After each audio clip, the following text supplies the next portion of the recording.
Both divisions produced good earnings numbers for this quarter. I think the markets responded to that. And I think we're just back into a new normality now in terms of running the company.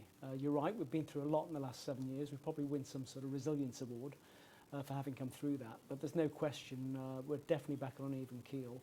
And some of the things we said today around buybacks and getting the company back onto a place where it can cover its full dividend is an important signal of confidence for the market. How close to death did BP come in 2010? How close to death? Financially, it was pretty tough. I think at the time we did some innovative things in terms of funding the balance sheet. It was pretty hard when you can't tap the credit markets and the debt markets.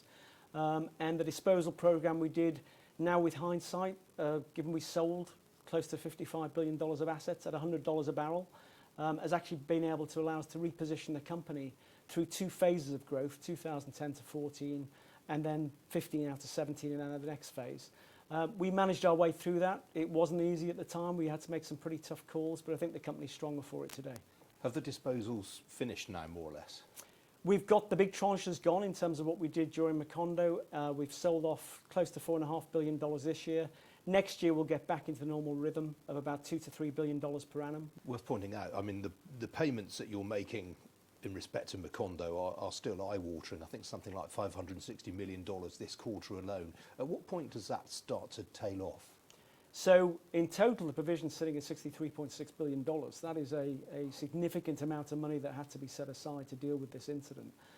The payment schedule now drops off quite significantly through the settlements we put in place 3 or 4 years ago.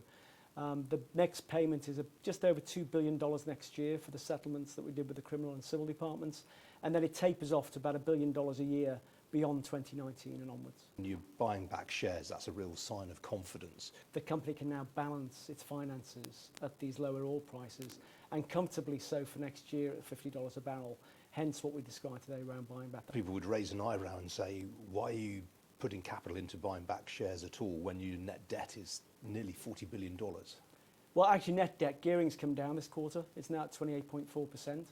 In fact, net debt underlying came down $500 million, but we had some foreign exchange movements. Debt will naturally come down over the next few quarters as we have disposal proceeds come in. And you have to remember, over the last 2 years, we've spent something close to $13 billion in settlements with the United States government and the Gulf states around Macondo. And being able to work that through the balance sheet, I think, is quite a major achievement for any company. And now as we look forward, those payments start to drop off into next year, just north of $2 billion next year, $1 billion the year after that, out to about 2032. It was a pretty good time for you, the fact that Brent crude's above $60 a barrel. Are you expecting that to last? No, I think what you're seeing today with prices where they are, they've sort of firmed as OPEC and the non-OPEC countries have stuck to their quotas. The compliance is pretty strong right now with the quotas. And we're seeing about 1.6 million barrels a day of oil demand growth. So you've got both sides of the equation working, supply being curtailed and demand growing. And what you're starting to see now is by the end of next year, you'll see total product levels come down in terms of oil stocks naturally over the next 18 months. So I think you're going to start to see prices firm.